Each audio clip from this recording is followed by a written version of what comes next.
정부 정책 이제 주요하기 시작한 겁니까? 글쎄, 아까 우리 사회자께서 첫 말이 잡힌 것인가 이렇게 얘기하셨고요. 또 우리 병 교수께서는 이제 효과를 좀 내는 것 아닌가 이렇게 얘기하셨는데, 우리가 부동산 시장 안에만 쳐다보면 아마도 그렇게 얘기할 수 있겠죠. 그러나 어떤 상품이나 시장의 가격 추이라고 하는 것은 어떤 정책이라든지 이런 거로 인해서 오르거나 내리거나 하기는 사실 굉장히 어려운 것이죠. 지금 우리 김 대표께서 세금을 때린 만큼 가격이 삭감된 일시적 효과다 이렇게 얘기하셨는데, 그런 여러 가지 분석들이 일리는 있습니다만 기본적으로 지금 세계 부동산 시장이 다 떨어지고 있죠. 또 그동안은 세계 부동산 시장이 다 올라왔습니다. 말하자면 부동산 시장이라는 것이 정책에 누가 가격을 올린 것도 아니고 누가 가격을 지금 떨어뜨리고 있는 것도 아니죠. 말하자면 경제 전반의 큰 흐름에 따라서 오를 때 잘못 정책을 펴면 더 오르게 할 수 있고, 떨어질 때 어떤 정책을 통해서 더 떨어지게 할 수는 있을지 몰라도 떨어지고 오르는 것 자체는 나름대로의 큰 어떤 경기와 경제의 흐름에 따라서 가는 것이죠. 그런데 마치 그동안에 우리 정부는 부동산 가격이 마치 오른 것이 정부 자신이 뭘 굉장히 잘못해서인 것처럼 강박관념을 가지고 있었고, 또 조금 이제 안정되는 모습 보이니까 이제 약발이 먹히는 것처럼 과대포장을 하고 있는 것일 뿐이죠. 그럼 왜 우리 정부는 그렇게 계속 어떤 일의 강박관념을 가지고 있는지 모르겠는데, 부동산 가격이 지난 수년 동안에 폭등해 왔던 것도 좀 과한 면도 있었지만 역시 세계적인 현상이었고, 많이 올랐기 때문에 또 떨어지는 것이죠. 역시 강남이 떨어지는 것은 강남을 주 타겟으로 해서 많이 때렸기 때문에 떨어지는 것이 아니고 강남이 많이 올랐기 때문에 많이 떨어지는 것이죠. 그래서 우리가 어떤 문제를 분석할 때 인위적으로 누군가가 가격을 조작하고 끌어올리고 투기꾼이 있고 때려잡으면 되고 이런 것이 아니고, 시장은 내부의 시장 나름대로의 분위기와 원리에 따라서 큰 흐름은 결정된다. 이것을 우선 전제해 놓고 우리가 좀 봐야 될 거다. 그래서 예를 들어서 우리가 집값 잡았나? 라고 얘기하는 것보다는 요즘 집값이 어느 정도 떨어지고 있나? 라고 표현을 바꾸는 것이 오히려 적정할 것 같고요. 그래서 우리가 집값을 볼 때도 누가 뭐 인위적인 어떤 세력이 막 끌어올리고 정부가 숨바꼭질하고 이렇게 보기 시작하면 이것은 그야말로 뭐 토끼굴에 무슨 뭐 그런 사냥하는 것 비슷한 것밖에 안 되는 것이죠. 그래서 조금 집값이 떨어지고 있는 것 같고요. 제가 느끼기에는. 그것은 역시 정부 약발이 먹혔다기보다는 그동안에 너무 많이 올랐고, 아마도 좀 더 떨어진다면 거기에는 상당히 아마 정부 정책의 약발도 어느 정도는 있을 것이다. 네, 저는 알겠습니다. 이렇게 생각합니다. 사실은 올 들어서 이제 우리나라에서 이제 지표로서 실제 매매된 가격의 지표로서의 하락 현상은 이제 올 들어서 나타난 현상이죠.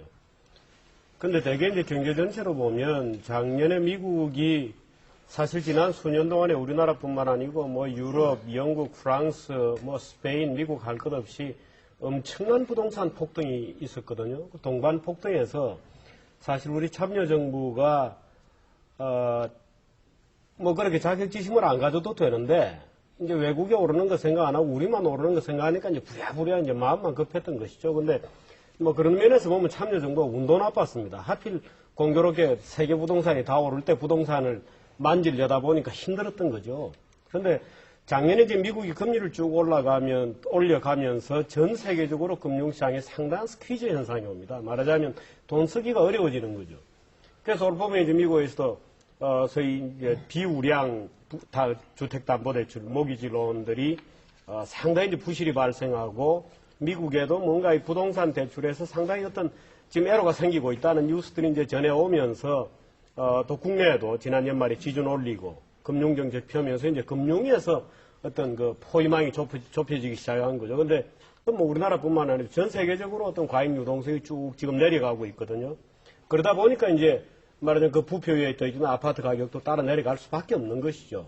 그러니까 이것이 우리 전체적인 어떤 경기 사이클적인 그런 측면을 정부가 좀 잘 읽어야 됩니다. 만약에 그걸 이번에 또 잘못 읽게 되면 예를 들어서 내려가는 아파트 가격을 지나치게 쇼크 형태로 만들 수도 있고, 또는 순조로운 조정 기간을 오히려 경기에 놓쳐버릴 수도 있기 때문에 우선 큰 경기 흐름이 있다는 것을 정부가 잘 받아들여야 됩니다. 아까 이영섭 장관 얘기를 했습니다마는 사실 우리 정부가 지금 그동안 부동산 정책 좋은 것 중에서 뭐 우리 병 교수나 서 교수께서도 아마 상당히 관여를 하셨을 텐데 잘한 것도 상당히 많죠. 실거래가 제도라든지 이런 것은 뭐 누가 부인할 수 없이 아주 잘한 겁니다. 근데 또 어떤 면으로 보면 굉장히 외과적 수술을 해 들어갔던 것이거든요. 이영숙 장관은 한방적 처방을 했다 이렇게 얘기합니다만은 아마 실거래가 이런 얘기를 하는 것 같고 그 외에 또 여러 가지 제도들을 보면 예를 들어 재건축 제도라든지 이런 것은 굉장히 외과적 수술에서 들어갔죠. 그래서 정부가 너무 예를 들어서 부동산에 막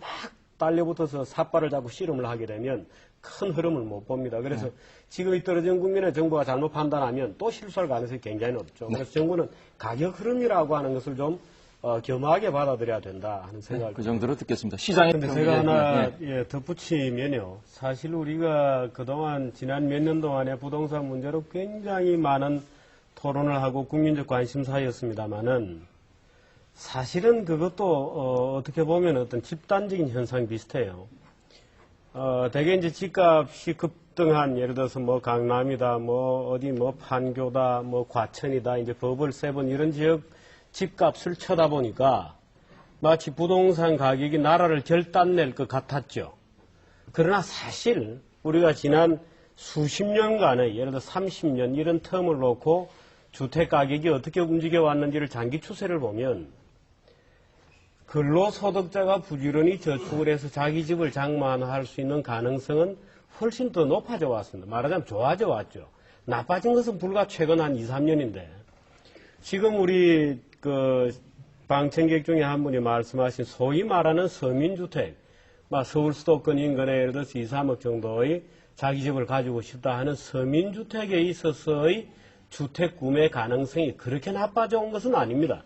참여정부 하에서도 일부 지역에 폭등이 늘 우리 이제 그걸 쳐다보니까 근로자 소득으로 계산하니까 이건 뭐 천정이다. 이건 뭐 도저히 못 따라가는 선이다라고 느껴지지만 실제로 그런 부동산 폭등하는 과정에서도 사실 실수요자라는 그저 서민들이 자기 주택을 구입한다는 입장에서 볼 때는 뭐 그렇게 우리가 느끼듯이 나빠진 것은 아니죠. 물론 그림을 그려보면 나빠진 것은 분명하지만 그래서 실수요자라는 입장에서 보면 예를 들어서 내가 예를 들어서 살 집에 그게 올해면 어떻고 내년이면 어떻고 저는 언제라도 그건 무방하다고 봅니다. 예를 들어서 투기를 노리고 내가 어떤 지역에 가서 정말 한번 또 대박을 터뜨려 보겠다. 그러면은 열심히 연구를 해서 타이밍을 따지지만 자기가 그 집 들어가서 10년, 20년 살겠다 하는 데 있어서는 약간 비싸게 줘도 무방한 것이고 또는 바닥에서 운 좋게 바닥에서 사줘도 괜찮은 것이고요. 그래서 사실 우리가 보면 이 참여정부 들어와서 부동산에 대해서 굉장히 몰입해 있었지만 실제로 여러 지역의 그래프를 쭉 놓고 냉정하게 분석해 보면 서민들이 서민 주거 지역에서 집을 확보하는 것이 그렇게 불가능해진, 그렇게 나빠진 이런 정도는 아니죠. 그래서 우리가 조금 그것은 좀 편안하게 생각할 수도 있는 것 같습니다. 근데 이게 우리나라 부동산이요 시장에 이제 가까이 가서 쳐다보면 하도 이제 말들이 많으니까 모르기도 쉽죠. 근데 사실 크게 이제 그림들을 그려놓고 보면 대개 10년에 한 2, 3년 오르면 끝입니다. 그러니까 좀 넉넉하게 보면요 이미 사실 작년에 오른 것은 안 올라도 될 것이 오른 셈도 있습니다. 사실은 정리 좀 해주시고. 그래서 사실 작년에는 안 올라도 될 것이 좀 오른 측면이 있기 때문에 이미 한 2, 3년 반짝 올랐으면 좀 한 몇 년 쉰다고 보는 게 자연스럽겠죠. 네. 위로는 대통령에서부터 보통 언론 보도나 우리 변 교수께서도 언론 보도를 질책을 하셨는데요. 사실은 우리가 기억력이 굉장히 나빠서 그런 말을 쓰고 있을 뿐입니다. 불패라는 말 자체가. 제가 아까 주기적으로 움직인다 이런 말씀드렸는데 부동산 값은 제 아무리 날뛰어도 3년 오르면 6년 내지 7년은 떨어지죠. 도대체 불패라는 말이 왜 나왔는지 10년 중에 6년이 떨어지는 거고 3년이 겨우 오르는 시장을 두고 떨어질 때 다 잊어먹죠. 이제 떨어지면 관심이 없어지니까 막 오르기 시작하면 이제 관심들이 생겨서 보니까 야 또 오르나 이렇게 되는 것인데 사실은 불패라는 말 자체가 사실은 성립되는 말은 아니죠. 그것도 늘 주기적으로 움직여 나가는 것일 뿐이고 예를 들어서 강남 같은 경우에는 이제 강남의 가격 구조에 따라서 이제 그 나름대로 움직여가는 것이죠. 만일에 우리 변 교수께서 지금 말씀하신 대로 도시계획적 차원에서 강남을 때려잡을 것이 아니고 다른 지역을 강남처럼 만들어 버렸으면 되는 거죠. 처음부터 어프로치를. 근데 이제 강남 하나를 타겟으로 해서 일반 대중의 정오감에 기대어서 또는 일반 대중의 질시감에 기대어서 정책을 펴왔기 때문에 이제 이렇게 많은 사실은 쓸데없는 논쟁들을 벌린 것이죠. 그래서 강남 가격 어떻게 될 거냐. 강남 가격도 반드시 그 자체의 리듬에 따라서 떨어질 것이다. 이렇게 볼 수 있는 거예요. 강남 일본 한 애널리스트도 같은 일본식의 법을 두 가지 문제가 있는데요. 예를 들어서 일본식으로 버블이 꺼지면서 이것이 소위 장기 경기 침체를 불러올 거냐 하는 질문이 하나 있고요. 그 다음에 이제 우리 김 박사나 변 교수께서 지적하신 대로, 가랑비 옷 젖듯이 말하자면 이자는 높아지고, 또는 주택 관련 세금은 많이 내고, 그 세금과 이자 때문에 가게들의 가처분 소득이 줄어들어서 결국 내수가 꺼지게 되고 경기가 침체되는 두 가지 채널이 있습니다. 그런데 일본 같은 경우에는 우리하고 사정이 굉장히 다릅니다. 물론 일본도 이제 80년대 말에 부동산 가격이 워낙 오르면서 꺼지기 시작했는데 그때는 소위 은행 자기자본 규제가 이제 강력하게 태클이 들어오면서 은행들이 주식을 팔고 담보대출을 급격하게 회수하는 과정이 시작이 됐어요. 그래서 소위 일본에 이제 BIS 비율이 적용되면서 이제 일본은 어떻게 보면 구조조정을 강요를 당한 것인데 그런 과정 속에서 금융기관들이 담보대출을 급격하게 회수하고 부동산을 팔고 부동산이 다시 가격을 떨어뜨리고 담보가치는 다시 떨어지는 악순환이 일어나면서 금융부실이 폭발적으로 늘어났죠. 그런데 우리나라에서 그런 현상이 올 거냐? 는 측면에서 보면은 그것은 비교적 안심해도 괜찮습니다. 그 비교적 아직 우리나라 금융기관들 여유가 좀 있고 또 아직은 연체율이라든지 또는 이런 데 있어서 비교적 견딜만 합니다. 예를 들어서 우리나라 연체율은 아직까지 1% 정도밖에 되지 않거든요. 그래서 미국에 이번에 사태가 터진 것만 해도 5%대 이렇게 들어서죠. 그 여러 가지 이제 지표를 갖다 놓고 보면 우리나라가 예를 들어 부동산 가격이 꺼진다고 해서 아주 급격한 형태의 일본 같은 거품 붕괴 현상이 나타나고 장기화되는 이런 형태는 안 갈 것이다 하는 것이 되게 이제 얘기인데 그 대신에 이제 지금 우리 김 박사나 변 교수께서 걱정하신 실제로 우리나라 가처분 소득에서 이자가 차지하는 비중이 8%가 넘거든요. 근데 이것이 최근에 이제 금리가 계속 올라가고 사실 은행도 손실을 좀 쉐어를 해야 되는데 은행들은 이자를 올려받으면 그만이죠. 뭐. 그러니까 사실 가계와 은행들, 국민경제주체 전체들이 골고루 부담해야 될 것을 사실 이제 가계가만 부담하고 은행들이 이제 막 착실하게 오히려 이자 수입이 더 좋죠. 뭐. 그러니까 이런 점들이 이제 소비를 굉장히 압박할 것이다. 또 이제 이 세금이 또 많아져 있기 때문에 세금과 이자가 소비를 압박에 들어가서 우리 전체적인 총소득에서 가처분 소득을 계속 줄이고 이것이 뭔가 가랑비 어쩌면 더 경기를 계속 누를 가능성. 이것은 저는 이미 시작이 되었다고 봅니다. 그래서 어떻든 정부가 일설에 따르면 또는 일부에서는 그동안 너무 올랐으니까 한 번 왕창 집값이 좀 떨어져 주면 속이라도 시원하지 않겠나. 이렇게 얘기하는 분들도 있어요. 간혹 보면.